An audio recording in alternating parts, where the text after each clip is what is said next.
Bismillahirrahmanirrahim. Assalamualaikum warahmatullahi wabarakatuh. Selamat pagi adik-adik semuanya. Alhamdulillahirrahmanirrahim, kita masih diberikan kenikmatan oleh Allah sehingga kita semuanya dapat bertemu kembali di pelajaran biologi, di mana Allah masih memberikan kita kemampuan atau masih memberikan kita kekuatan untuk hidup di hari ini, sehingga kita bisa belajar kembali memahami apa yang menjadi ciptaan Allah, entah itu berupa makhluk hidup ataupun yang tidak hidup, sehingga kita bisa mengetahui bagaimana Allah itu begitu agung, atau kita memahami kembali makna bahwa Allah itu begitu maha besar dan menciptakan kita untuk senantiasa bersyukur pada Allah, kayak gitu. Di kesempatan pagi hari ini Bapak akan kembali melanjutkan materi yang sudah kita bahas sebelumnya, di mana kita sebelumnya sudah membahas tentang apa yang merupakan ciri umum dari jamur, kemudian ada klasifikasi dari jamur. Nah, di kesempatan pagi hari ini kita akan melanjutkan kembali apa yang menjadi bahasan pada topik sebelumnya, di mana kita akan membahas di hari ini, yaitu tentang simbiosis jamur dengan organisme yang lain.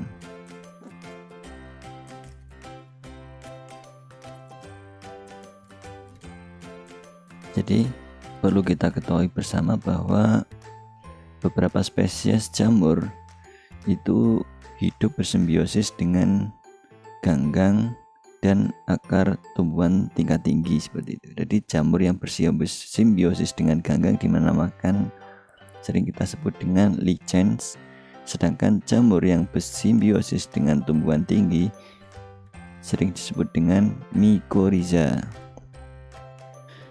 Nah, kemudian apa yang dimaksud dengan lichen itu atau lichens itu?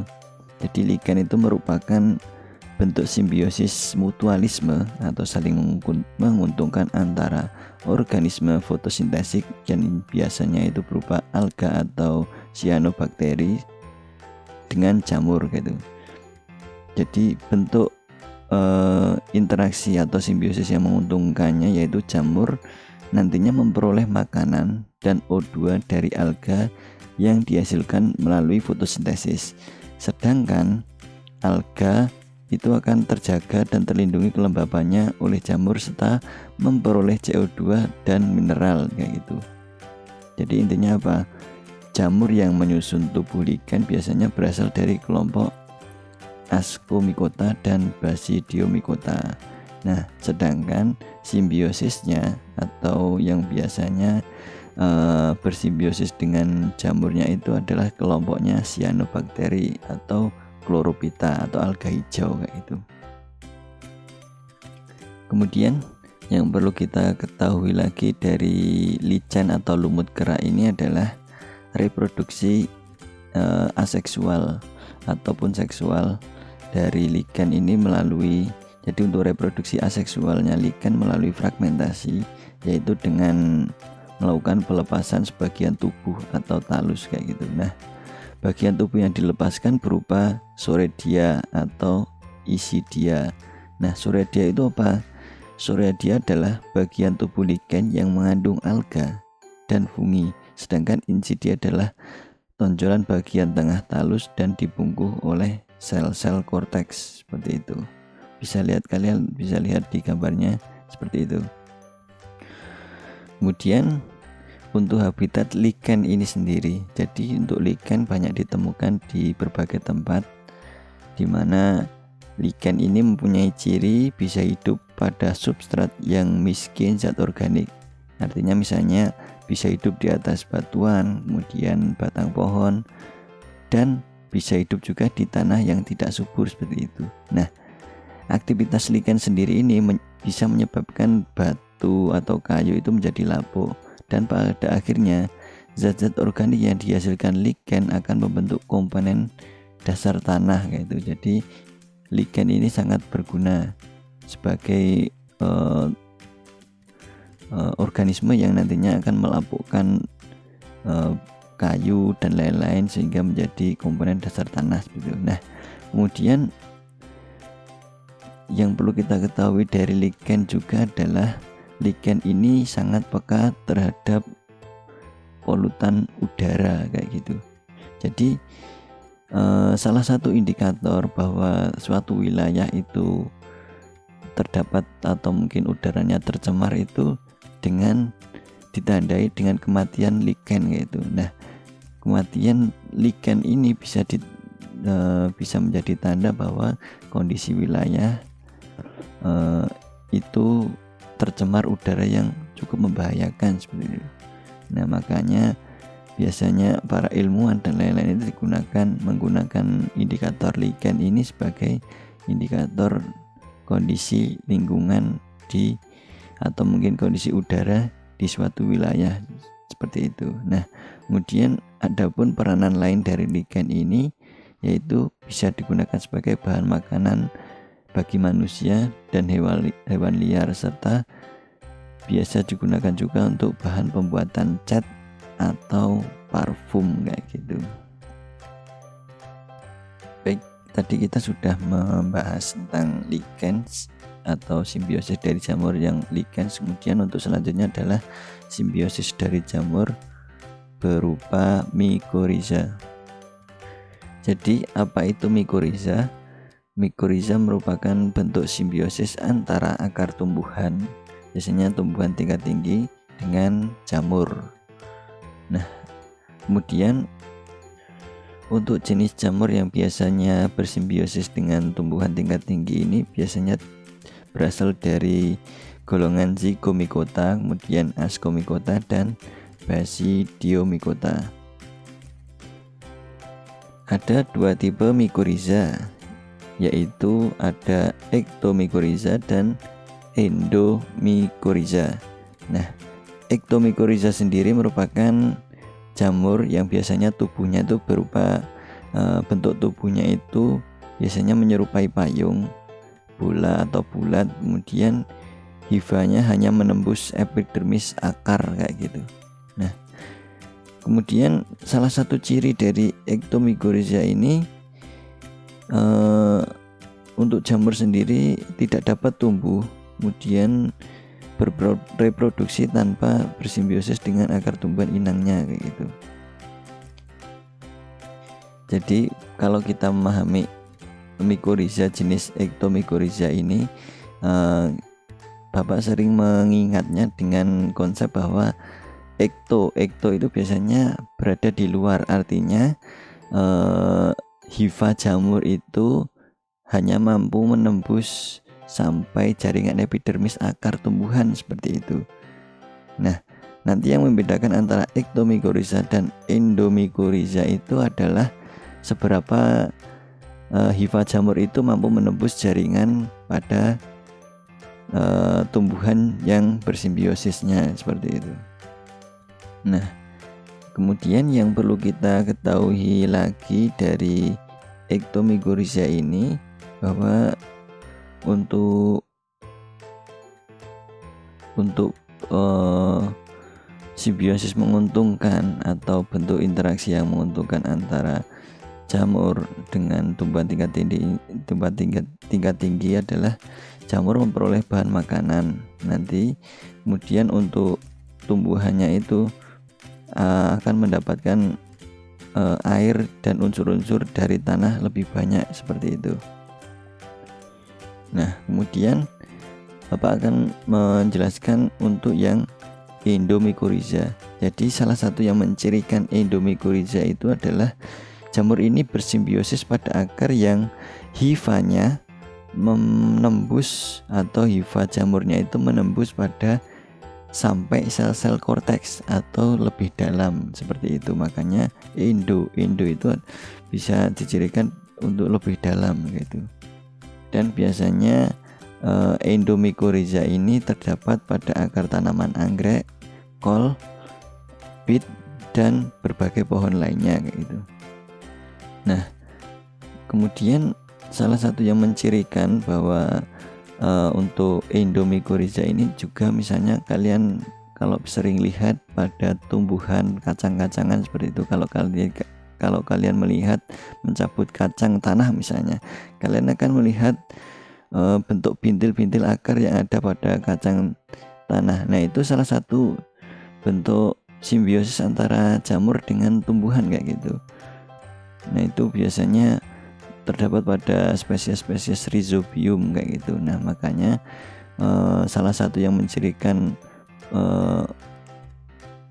antara ektomycorrhiza dan endomycorrhiza adalah seberapa dalam hifa jamur itu mampu menembus jaringan pada tumbuhan seperti itu. Kalau hanya sampai epidermis itu ektomycorrhiza, kalau mampu menembus sampai korteks, pada jaringan korteks pada tumbuhan itu endomycorrhiza. Nah, konsepnya seperti itu. Nah, tadi kita sudah membahas tentang simbiosis dari jamur. Kemudian Bapak akan melanjutkan materinya yaitu tentang peranan jamur dalam kehidupan. Jadi jamur itu mempengaruhi kehidupan kita sehari-hari dalam berbagai hal seperti itu. Nah, jamur berguna bagi kita karena menyediakan makanan, obat, dan berperan penting dalam bidang pertanian dan industri kayak itu. Namun selain itu jamur juga merugikan, ada yang merugikan, dapat menyebabkan penyakit pada manusia dan tumbuhan serta membusukkan makanan seperti itu. Nah, untuk yang pertama, peran jamur yang menguntungkan. Jadi ada beberapa peranan jamur yang menguntungkan, di antaranya yaitu bisa digunakan sebagai sumber makanan. Contoh salah satu jenis jamur yang dapat digunakan sebagai sumber makanan yaitu jenis Volvariella volvacea atau kita sering menyebutnya jamur merang. Nah, ini bisa digunakan sebagai bahan makanan di mana jamur ini mempunyai protein dan memiliki nilai gizi yang tinggi itu. Kemudian di bidang kedokteran itu juga jamur juga berguna, mempunyai peranan yang menguntungkan, yaitu bisa digunakan sebagai antibiotik gitu. Nah, antibiotik itu merupakan substansi yang dihasilkan oleh mikroorganisme seperti bakteri dan jamur yang dapat mencegah atau membunuh organisme yang lain. Nah, kemudian apa jenis yang biasa digunakan sebagai antibiotik? Biasanya berasal dari jamur Penicillium notatum seperti itu. Nah, itu biasanya digunakan sebagai antibiotik penisilin kalau kita sering menyebutnya kayak gitu. Kemudian peranan menguntungkan yang lainnya di bidang pertanian. Jamur berguna juga sebagai peranan penting dalam bidang pertanian, di mana jamur ini karena mempunyai sifat jamur saprofit itu dapat meningkatkan kesuburan tanah kayak gitu. Jadi jamur akan menguraikan sisa tumbuhan dan hewan yang sudah mati sehingga mengembalikan unsur mineral dari tubuh organisme ke dalam tanah kayak gitu dan membuat tanah menjadi subur kayak gitu. Nah, salah satu contohnya itu dari jamur mycorrhiza membantu tumbuhan memperoleh unsur hara lebih banyak sehingga dapat tumbuh subur. Nah, itu salah satu contoh peranan jamur di bidang pertanian. Kemudian di bidang industri. Di bidang industri jamur juga memiliki peranan yang menguntungkan kayak gitu. Di mana ada beberapa jenis ragi atau ragi itu bisa digunakan untuk pembuatan roti. Nah, kemudian ada juga digunakan sebagai industri pabrik minuman beralkohol, itu juga menggunakan ragi atau biasa menggunakan sebagai aspergillus atau jenisnya aspergillus seperti itu. Kemudian di bidang industri kimia itu bisa digunakan sebagai pembuatan asam organik atau asam seperti asam laktat, asam sitrat, dan asam oksalat. Nah, spesiesnya apa? Itu ada mukor, rhizopus, penicillin, dan aspergillus kayak gitu. Di awal tadi Bapak sudah menyinggung beberapa peranan yang menguntungkan dari jamur. Kemudian untuk selanjutnya, salah satu peranan penting dari jamur yaitu bisa digunakan sebagai pengurai. Nah, jadi ada beberapa jamur itu yang memiliki kemampuan untuk melapukkan sisa bahan organik kayak gitu. Jadi jamur itu juga berfungsi sebagai daur ulang unsur kimia di alam kayak gitu. Makanya peranan jamur ini sangat vital dalam kehidupan kita kayak gitu.